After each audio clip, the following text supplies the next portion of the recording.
believers here at Flora-Bama today. Pour out your spirit, Lord. Grace. Let your presence come in like a mighty rushing wind.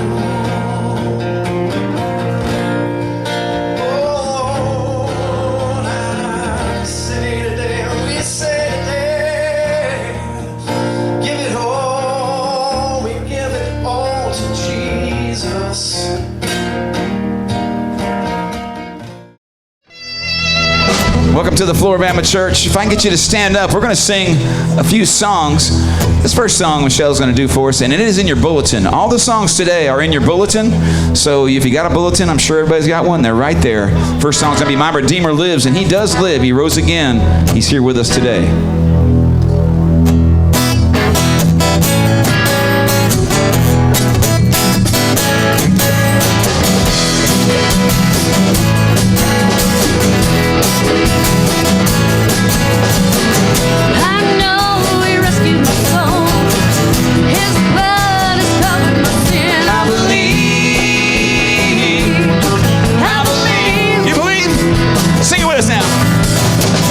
My shame is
right, you may be seated.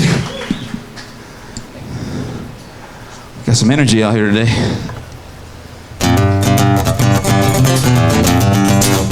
This is also in your bulletin. It's called Let It Rise. And that's what Jesus did.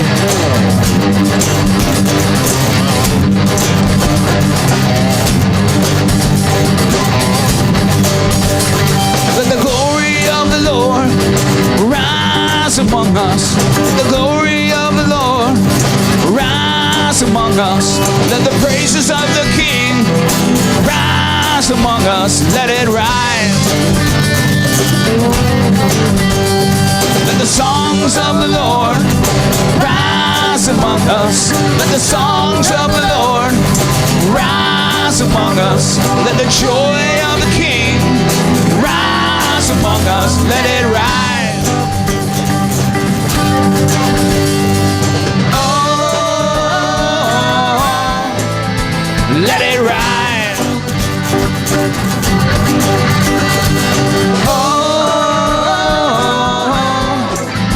Let it rise.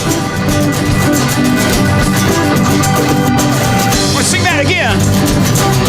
Let the glory of the Lord, let the glory of the Lord rise among us. Let the glory of the Lord rise among us. Let the praises of the King rise among us. Let it rise. Let the songs of the Lord rise among us. Let the songs of the Lord rise among us. Let the joy of the King rise among us. Let it rise. Oh, let it rise.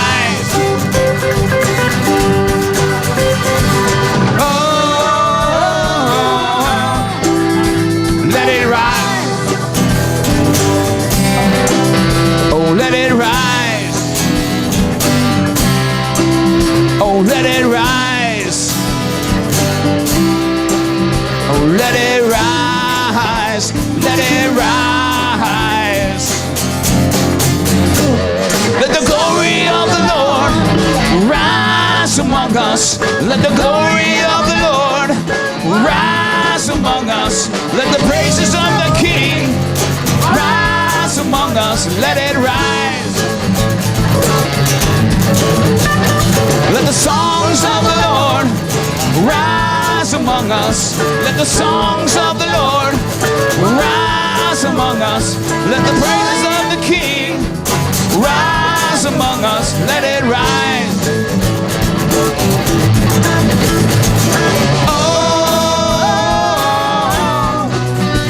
Let it rise. Oh, let it rise. Let it rise. Let it rise. Let it rise. Let it rise. Let it rise. Let it rise. Let it rise. Let it rise. Thank you so much. Give it up for Solid Rock and the Sandman. Let them hear it. Woo! You guys fired up about Jesus this morning? Hey, shout it out. Let's hear it. You excited? That's what I'm talking about. Glad you're here this morning. My name is Joe Brantley. I'm the campus director here, and I just want to say welcome. How many first-time guests do we have here this morning? Slip your hand up. Man, look at that. Woo! Flora-Bama family, make them feel welcome. Let's give it up. Yeah. Welcome to the Flora-Bama Church. Hey, listen, if for the past few weeks you've heard me say over and over again, we're going to have Easter service on the beach. Just so you know, it's right there. I wasn't lying. It's right there. It's right there. We make plans, but the good Lord said, you know what? We really want you to have church in the most awesome bar in the South this Easter. So We listen. So we're staying in today. So appreciate you guys hanging out with us. So glad you're My name is Joe Brantley, and I'm the campus director here at Central Flora-Bama. We're so excited that you're tuning in, and we want to welcome you in as being a part of our ministry. Another way you can help be a part of our ministry is through donation, and we want to encourage you to donate. Go to centralonline.tv and select the Flora-Bama campus. You can also purchase My Church is at the Flora-Bama t-shirt. That is a really cool shirt you could be sporting around in your hometown. I want to encourage you to do that. All the proceeds from the donations go to Fish for Men and Women. Also, we want to come alongside of you, and we want to pray for you. So any prayer concerns, please email me so we can pray for you. Let us know how we can pray for you. And also, we want to rejoice with you. If there's a praise, please let us know, because we want to celebrate those praises with you as well. So please, just anything that you would need, let us minister to you in any way that we can. Just send an email to me, and we would just love to love on you and make you closer and feel closer to here with us at Flora-Bama. But hey, here's what we're going to do. Instead of the Jesus way, what we're going to do is I'm going to ask everybody to stand up. That's right, you can stand, it's fine. You can trust me just for a little while. And now I want you to go find somebody you don't know and give them the biggest, most awkward Easter hug ever.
You may be seated.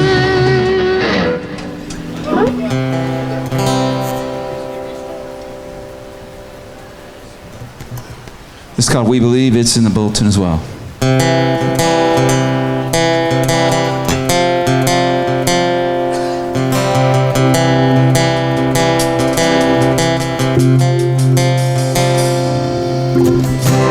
In this time of desperation, all we know is doubt and fear,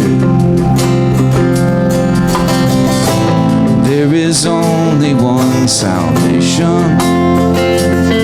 We believe. We believe. In this broken generation, when all is dark, you help us see. There is only one foundation. We believe. We believe. We believe in God the Father. We believe in Jesus Christ. We believe in the Holy Spirit, and He's given us new life. We believe in the crucifixion. We believe that He conquered death. We believe in the resurrection, and He's coming back again. We believe.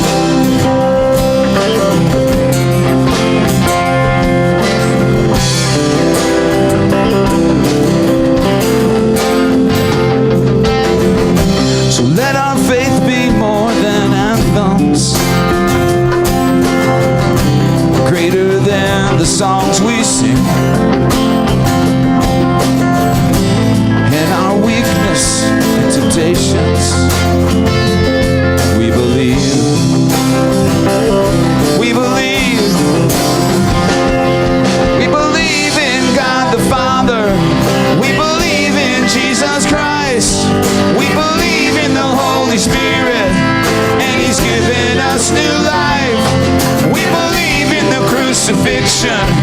We believe that he conquered death. We believe in the resurrection, and he's coming back again. Let the lost be found and the dead be raised. The here and now let love invade. The church live loud, God will say, we believe, and the gates of hell will not prevail, and the power of God has torn the veil. Now we know your love will never fail. We believe in God the Father. We believe in Jesus Christ. We believe in the Holy Spirit, and he's given us new life. We believe in the crucifixion. We believe that he conquered death. We believe in the resurrection, and he's coming back again. Coming back again. Coming back again.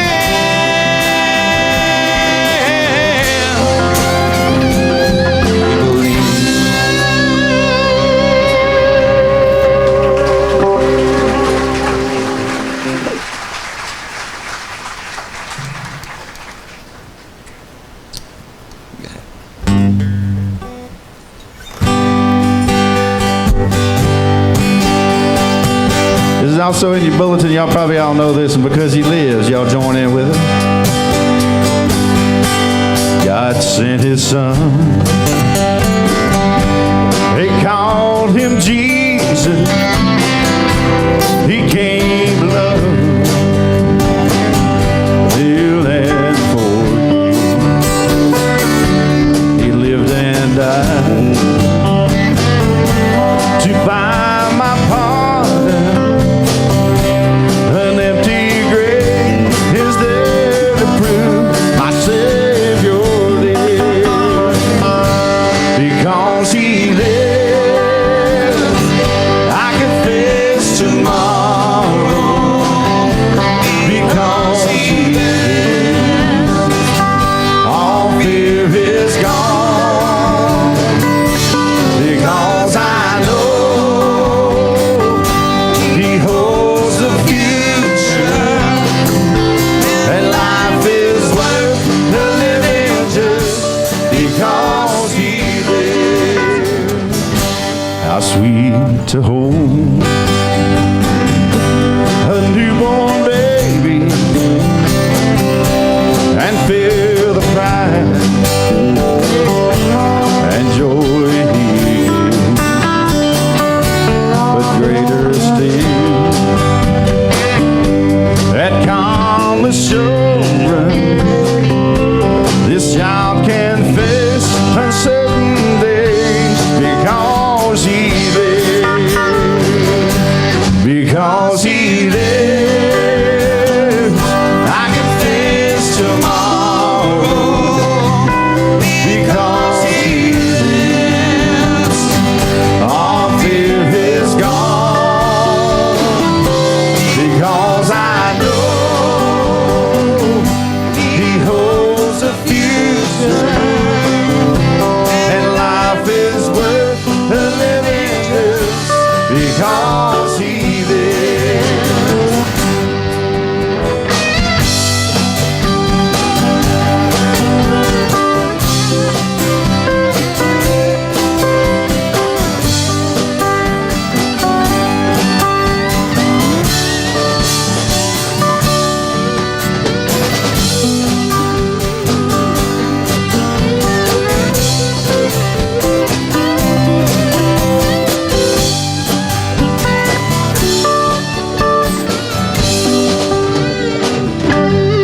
Then one day I'll cross that river. I'll find life's final with pain. And then as death gives way to victory, I'll see the lights of glory, and I know he lives. Because he lives, I can face tomorrow.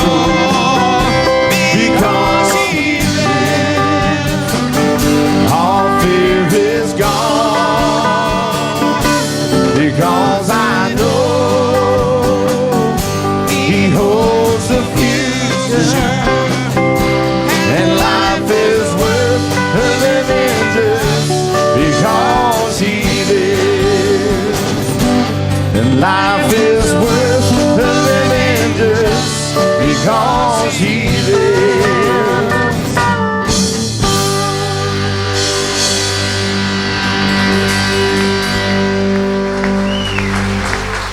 Yeah, that was awesome. I love it. Welcome, guys. Happy Easter. I want to welcome all of you who are hanging out with us. If this is your first time, my name is Dan. We're so glad you guys are hanging out. I want to welcome everybody upstairs in our main bar. Would you guys help me welcome our main bar that's sitting upstairs? Thank you guys for hanging out with us. I think you're probably a little drier than we are down here. We're just so glad you guys are here. I don't know what your Easter plans are for today, the rest of the day, but thanks for making this part of your Easter plans. And when it comes to Easter, there's lots of things that get talked about. Usually church services come around, right? And some of you guys are here because you were dragged here, because it's Easter, right? And you tend to attend on Christmas and Easter, so we're just glad that this was the place you attended at Easter. And you hear words like resurrection, or the tomb is empty, and you sing songs that you may have heard before or maybe not heard before. But for me, I'm a dad, and so Easter brings up thoughts of my kids, right? And yesterday, I don't know if you were able to be out here at all at the Flora-Bama yesterday for Easter, but we did this massive egg hunt, 5,000 Easter eggs. Now, let me just tell you how this all went down. It was out of control. So a group from the bar and from here at the church, we stuffed all those eggs, and there were a lot of pieces of candy. I can neither confirm nor deny that most of the candy got eaten by the people stuffing those eggs. But 5,000 eggs got stuffed, and then, that was a few days ago, and then yesterday about noon in the rain, we got to go out there and bury all those eggs, right, for all those kids. And I'll just take a guess. It took a few hours, right, Joe? Hours to stuff those eggs and then bury those eggs. It was hours of work. All for 10 minutes of fury of these kids going crazy. It's been a while since I saw a 2-year-old, like puff their chest out to another 2-year-old, like, hey man, that's my egg.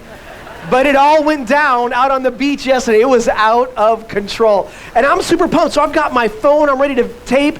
And man, these kids went, and I lost my kids.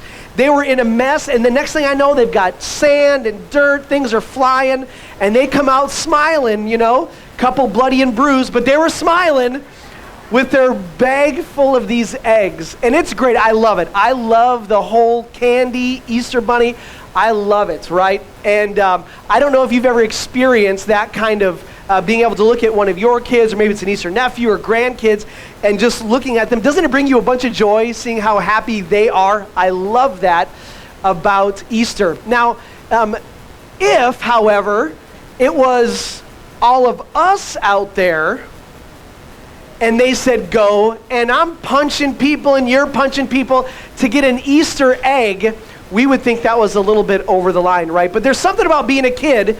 Doing stupid things is cute. You know what I mean? You ever seen a kid, like, for example, I can remember our 4-year-old, Enoch, I remember him being in a cart at Target, right? We're parked the cart, we're looking here. I don't know if your kids have ever done this before, if you've ever had kids, but we turn and he's naked.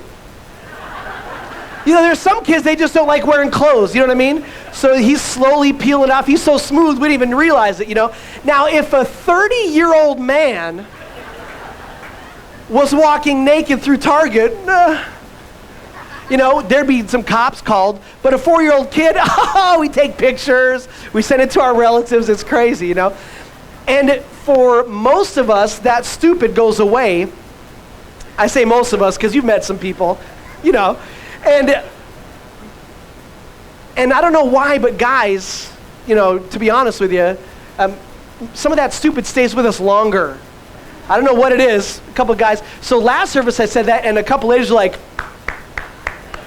we had 2 ladies sitting over here that were clapping. I was like, dang, they were sitting right next to their husbands too, so I don't know what that was about. But that some of that craziness stays with us. And when a kid does it, it's cute. When an adult does it, it's stupid. And we've all done those stupid things. I can remember, UFC, mixed martial arts, became a really big thing a few years ago. And my friends and I was right out of Bible college. I was living with a couple buddies, and it was a really big deal. And so Friday night was fight night. So we'd go over to my buddy Josh and Jesse's house and we'd watch these fights. And you know, there's about 8-10 of us guys there, man. You're amped up, you're eating pizza, watching these movies, and you're getting fired up watching these guys go. So I don't know how it all, don't even ask me because I don't remember how it all transpired. But after a while, the TV was on less and less, and we were up trying to kill each other. We'd move the couch back and the chairs back. We'd have our own mixed martial arts octagon right there, and we'd go at it. And we would try to get our friends to come over too. And so eventually, the TV never got turned on, and we were just beating each other up on Friday nights, and man, we looked forward to it every single week. That's because we were 25-year-old men with the intelligence and the maturity level of a 9-year-old. That's right. And so I'm okay with it. So great moments. This one kid, love him, great guy. He was my roommate for a couple years, and we would always he would always come to fight night, but he would never fight, you know, so we're really razzing him pretty bad. He would never do it. No, I'm not going to do it, man. He was dating this girl, and if her dad found out he was doing something that stupid, it wouldn't go over well. We're like, oh, man, come on. Who's the man of this relationship, bro? You know, we were egging him on. So finally he does it, and he's going to fight me. So I'm not a boxer of any kind, some expert or anything, and none of us were, which is why we got hurt really bad often, you know.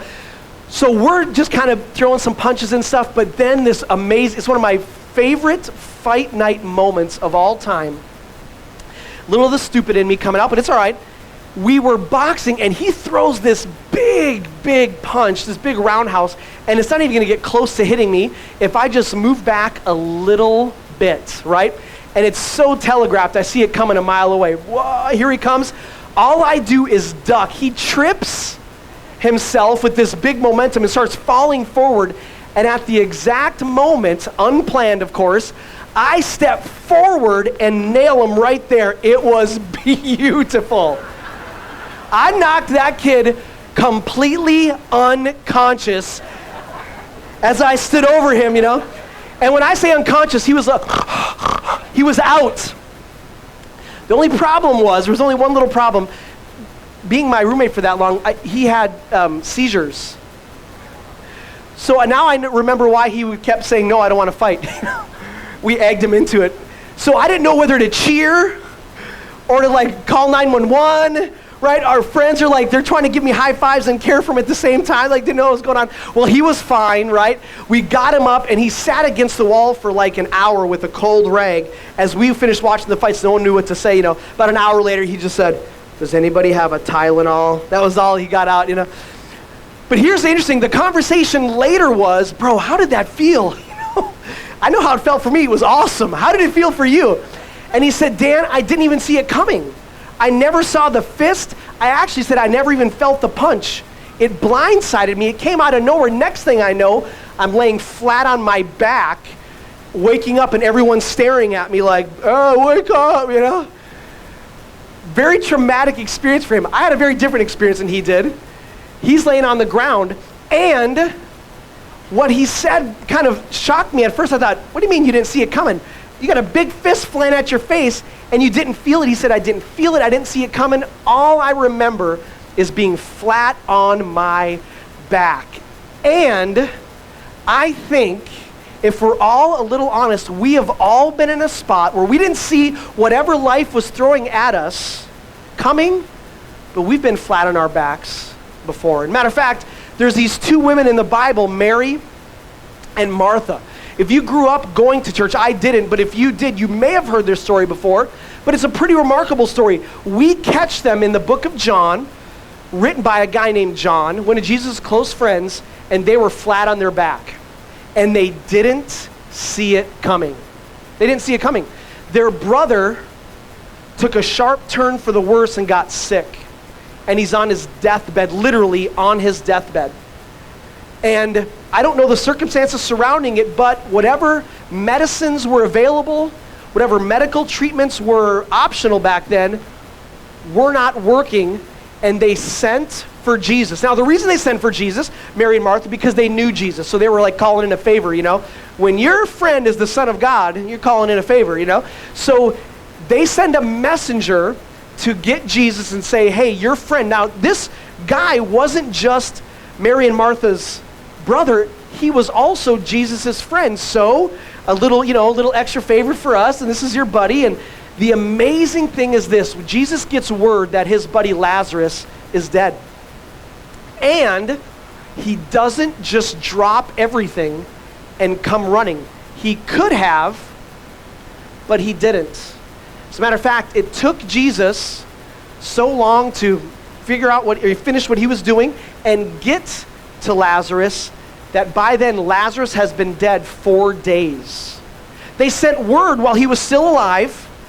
By the time Jesus gets there, he's dead. And I don't know exactly what was going through Mary and Martha's minds, but I can guess. I can guess them thinking, where's Jesus at? We've seen him heal the sick, cleanse the leper. We've watched blind eyes open and deaf ears hear, and he's not even here for his own friend. Again, I wasn't there. I've never spoken to either of those ladies.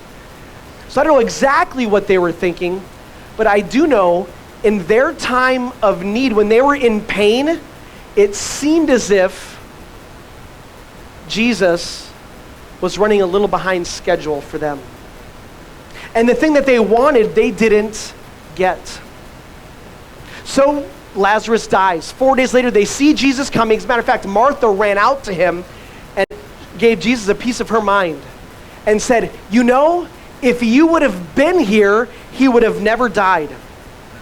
Let me ask you a question.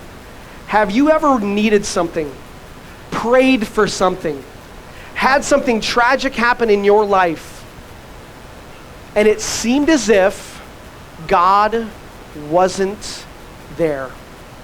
I have. It did not only seem like God wasn't there, but it also seemed like he wasn't coming anytime soon. It's exactly where we find Mary and Martha, laid out flat on their back, and they never saw it coming. And Jesus' response is amazingly confusing. Here's what he says. Now Martha runs out and he says, where were you at? If you'd have been here, this would have never happened. Jesus doesn't really respond to her in a way that we think we should be responded, but here's how he does respond. In John chapter 11, it's not in your program, I'll just read it to you. Jesus told Martha, I am the resurrection and the life. Anyone who believes in me will live even after dying. Everyone who lives in me and believes in me will never die. Then he asked her a great question. Martha, do you believe this? Do you believe this? Here's why I think Jesus asked her that question right there. Jesus asked Martha, do you believe that I am the resurrection? I have the power to bring dead things alive again, to take things that are dark and bring them to light. Genesis chapter 1.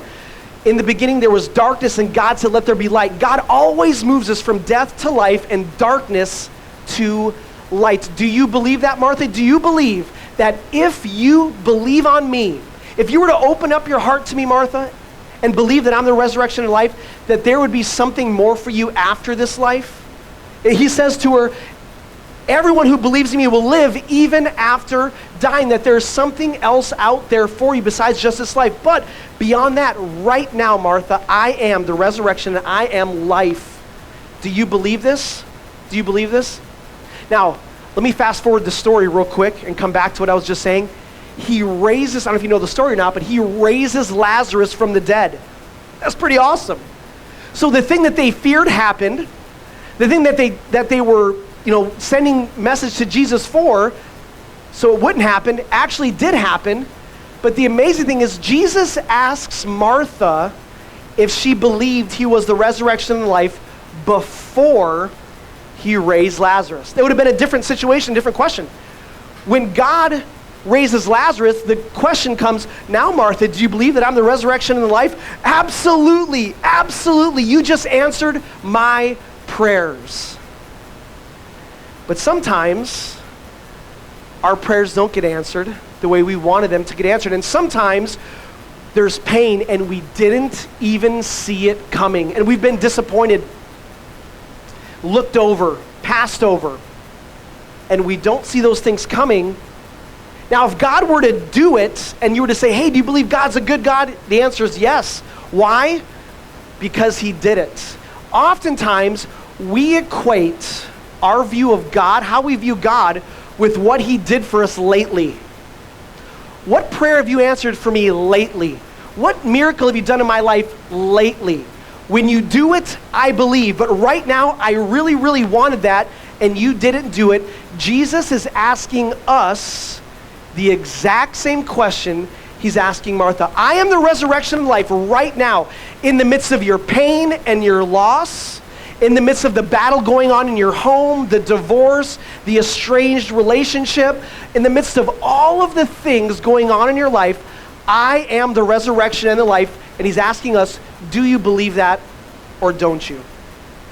Because if he just asks us that question when he solves all of our problems, the answer is an easy yes. The answer is an easy yes. He is the resurrection, and he is life. And that speaks to two parts of our lives, your life and my life. One of the parts that it speaks to is there is a tomorrow, a day where all the pain in the world will be gone, and there will be a new heaven and a new earth. And because he lives, he defeated death, hell, and the grave. One day you and I will live for eternity. And that's part of what Jesus purchased for us. It's part of the resurrection, that you and I one day will be resurrection. That's what we celebrate on Easter, but it's not just about some day. You know, the whole point of being a Christian isn't to get out of here. And sometimes we equate it that way, like, oh, let's just get to heaven. But having a real experience with Jesus before heaven happens can happen in your life right now. I'll tell you what happened to me. My parents went through a horrendous, not that there's ever a good divorce, but they went through a horrendous divorce. It was difficult on me and my three sisters. It was really, really difficult, partly because of our age, partly because we got knocked on our back. We didn't see it coming. We didn't see it coming at all. Argued a lot. It was tough at home sometimes. But we just figured they'd be together forever. How naive, right? How naive. And they divorced. So now, in my teenage years, I'm having to pick who am I going to live with, my mom or my dad. It was really, really tough. And my dad brought us 4 kids to church, which at my house was very, very weird. What? The next thing he says was, hey, what kind of church clothes do you guys have? We don't, bro. We ain't got no church clothes. We ain't been to church in a few years. The one time we went for Easter, you know, and we checked it off the list for the year. And we went. And I'll be honest with you, the music didn't make any sense to me. I didn't know the songs that they were singing, right? I never heard those songs before. And even when that preacher opened up the Bible, he was reading stuff I had never heard before. I'd never heard about that. I'd never heard, to be honest with you, I don't even know that I knew John 3:16, for God so loved the world. I don't even know if I could have quoted it to you. The Bible was so foreign to me. But something happened that day. Something he said got deep down inside of me, and I went home. I went home to my little bedroom, and that night, just a few minutes before I went to bed, I said this little prayer. I said, God, I open up my heart to you. That was it. It wasn't theological. It wasn't biblically based. I didn't know the right words to say or anything. I didn't use any Bible terms. I just opened up my heart to God. And here's what happened. Here's what I liken it to. Every single year, my mom would plant these flowers, and then growing up in northern Minnesota, they'd all die, and she'd have to replant them again, right? But every year, she would get that soil all tilled up, and she would plant whatever she was planting. And then, all of a sudden, it seemed like overnight, there'd be a little sprout, right? And I know that all that went in the ground was that little tiny seed, and it went in there. Nothing else went in there. And then all of a sudden, you know, after whatever, months or whatever, there's these beautiful flowers. But here's what I did know, because I've had to pull those things up before when they died. You pull them up, you know what's at the end of that little thing? It's not a seed.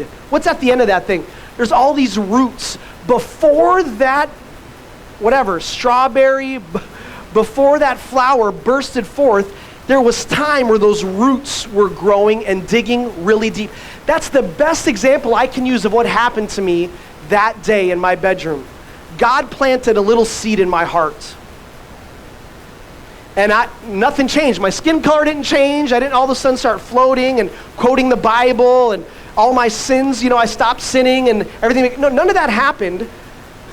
But that seed got planted, and then every time I'd open that book, the Bible, it was like my roots were starting to grow deeper. And then I'd go to church and I'd hear some more about the Bible and hear something about God, and I feel like my roots were digging deeper and deeper. It was like it was being watered. And before long, I looked back, it had been a year or a couple years, and now all of a sudden I'm in Bible college. What? The last thing in the world I thought I would be doing. And all of it started with a little seed being planted in my heart. And that seed got planted in my heart because I said this really, really couple word prayer. God, I open my heart to you. Martha, do you really believe that I am who I say I am? That I am the resurrection and the life. I take disappointments and shame and fear and lack of trust and anxiety. I take whatever you're walking through right now, and the problems don't disappear, but I bring life to your heart. And I give you peace when there's no peace, and joy when it would seem impossible to have joy. And I give you grace when you're stressed to get through what you're getting through. And I wish there was a magic prayer I could pray to make all problems go away. The truth is there's not. But I do know this. The Bible says that Jesus Christ would never leave you or forsake you. That's what I do know. And I know that if God is for you, nothing can stand against you. Difficult? Yeah. Painful? For sure. But listen, the tomb is empty. Jesus is alive. And he can plant that seed in our hearts. Now, it's not something you'll see physically with your eyes. It's only something that happens supernaturally. And some of you have been following Jesus for a long time, and you can attest to it, that there was a moment when that seed got planted in your heart, and maybe that was a month ago or it was 10 years ago. But look at your life, man, how different has it been since the day that seed was planted? See, there was a moment when God was asking me, I didn't hear it audibly, but basically he was saying to me the same thing he was saying to Martha, this is who I am, do you believe? And at that moment, I said yes. And some of you in this room have said yes, but there are some of us who have not said, yes, I believe. What I'm not talking about, which would be really great because then we could just check it off the list, I'm not talking about being a very consistent giver or a church attender, which would be sweet because you get to check it off that you were here this week, right? And I came out in the rain. That's extra stars on the charts up in heaven. And I serve. And I even invited somebody to church with me. I think all those things are great, and we should do those things, and those are our roots digging deeper, but that's not what I'm talking about. All those things are beautiful. At the end of it, God's not pulling out that chart to see how many stars and check marks you had. His one ask of us is, will you believe that I am who I said I am? That I am the resurrection and the life, that the tomb is empty and I am alive and I can live in you. Really what he's asking is, will you allow me to plant a seed in your heart? That's what he's asking us. And I don't know if you've said yes to that or not, but I do know this, the message of Easter doesn't just get wrapped up at midnight tonight. The message of Easter lives in and through all of us by making a simple decision to allowing God to plant a seed in our hearts. And so I want to ask you a question today on this Easter morning. Do you believe? The same question Jesus asked Mary and Martha. He's saying, I am the resurrection and the life. But just because he says it doesn't mean we have to buy it or believe it. And so my question to you is, do you believe it? And I want to give you an opportunity to say yes to that. I want to give you an opportunity to open up your heart like I did that one day in my bedroom and say a very simple prayer and ask God to plant that seed in your heart. And so here's what's going to happen. If you're here and you say, Dan, man, I don't know that I've ever actually said that. God, I open up my heart to you. I want to let you say yes to Jesus today.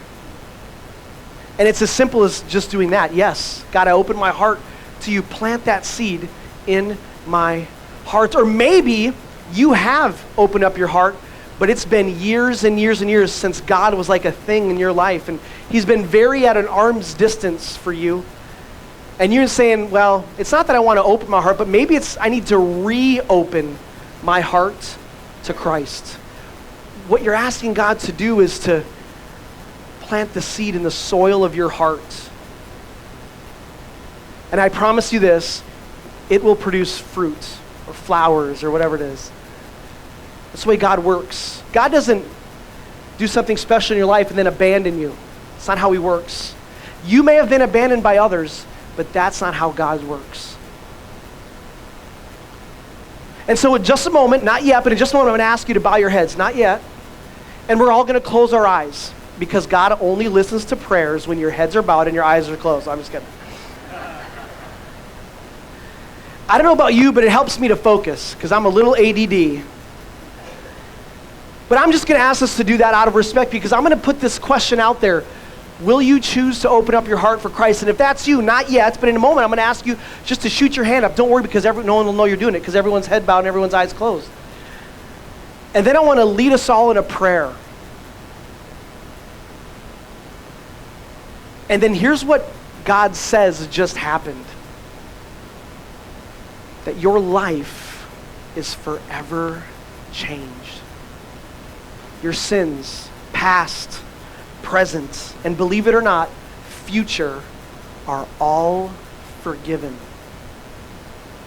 And it's a road to a different, new, exciting life. Perfect? No. Pain-free? No. But different. With Jesus being the resurrection and life living inside you. And then, before you leave, I want to give you something. I'll tell you what that is in a minute, but I got something I want you to take home as a reminder of today. So would you do that with me? Would you bow your heads and would you close your eyes? I was joking because there's really nothing special, about bowing your head and closing your eyes, but it does help us focus and respect for those that are going to be raising their hands in a moment. I want to have to repeat the question again because you know what I'm going to ask you. Jesus is the resurrection and the life. He's not the problem solver, and he's not a cheat code to life. He's not going to let you figure it all out by tomorrow. But I do know this. There are those of us in this room that absolutely know what I'm talking about, and today's your day. And you may be sitting here and you may be thinking, man, I want to reopen my heart to Christ because it's been really a while since I had a real strong relationship with Jesus. Either way, I'm going to ask you right now, if you would like to open up your heart and for God to plant that seed in your heart, would you lift up your hand real high because I want to pray with you and for you. Wow. Keep them up for just a second.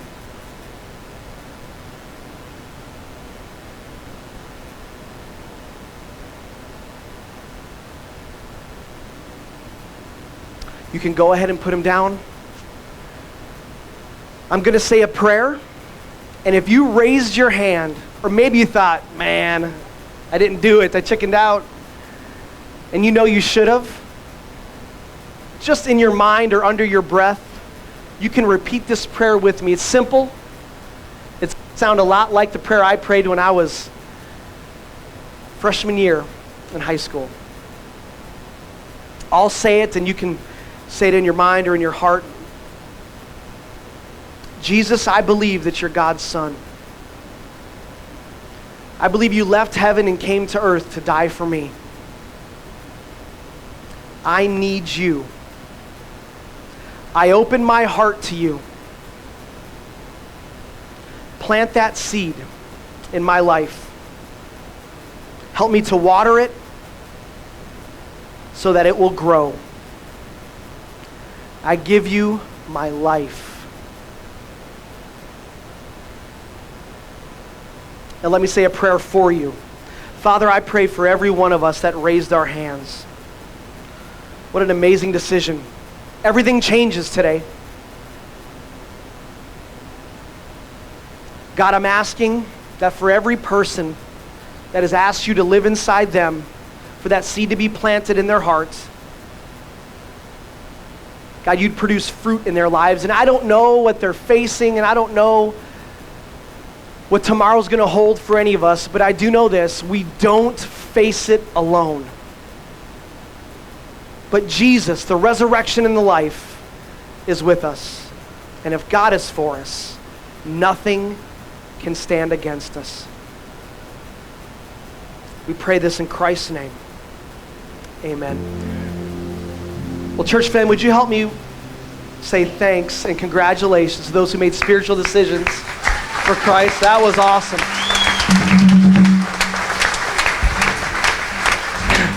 I know you weren't cheating and looking, but there was hands all over the room. So here's what I want to do.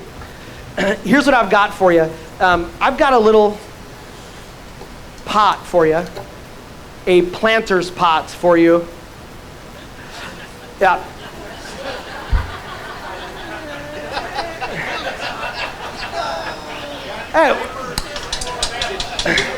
And inside that, some dirt.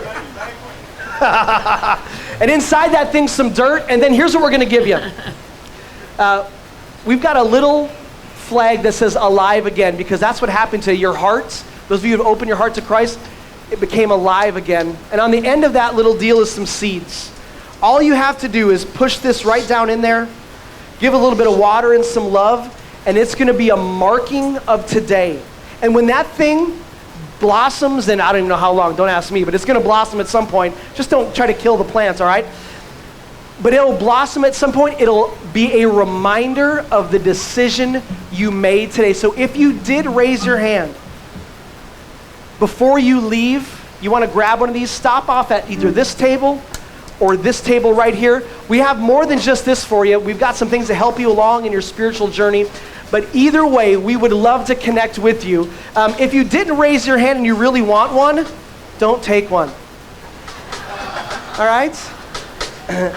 I will buy you one if you want one that bad. But we only have a certain amount for those that raised their hands. And so I'll say this to you guys before we leave. Happy Easter. He is not dead. He is risen. And Romans 8 says, if God is for us, who can be against us? We love you guys. We invite you back next week. We'll see you then. Happy Easter, y'all, and enjoy your pod. Some bright morning when this life is over, I'll fly away to that home God says is sure. I'll fly away. I'll fly away, oh glory. I'll fly away in the morning. When I die, hallelujah, fly I'll fly away. All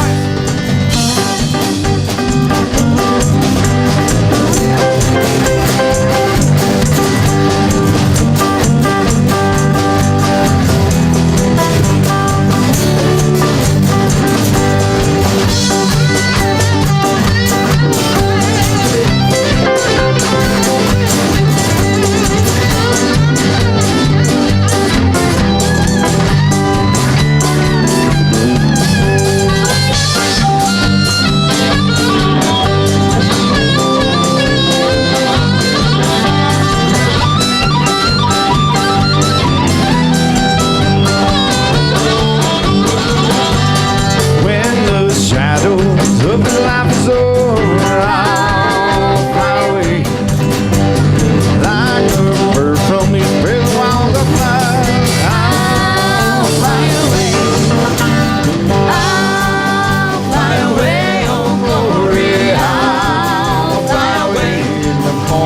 just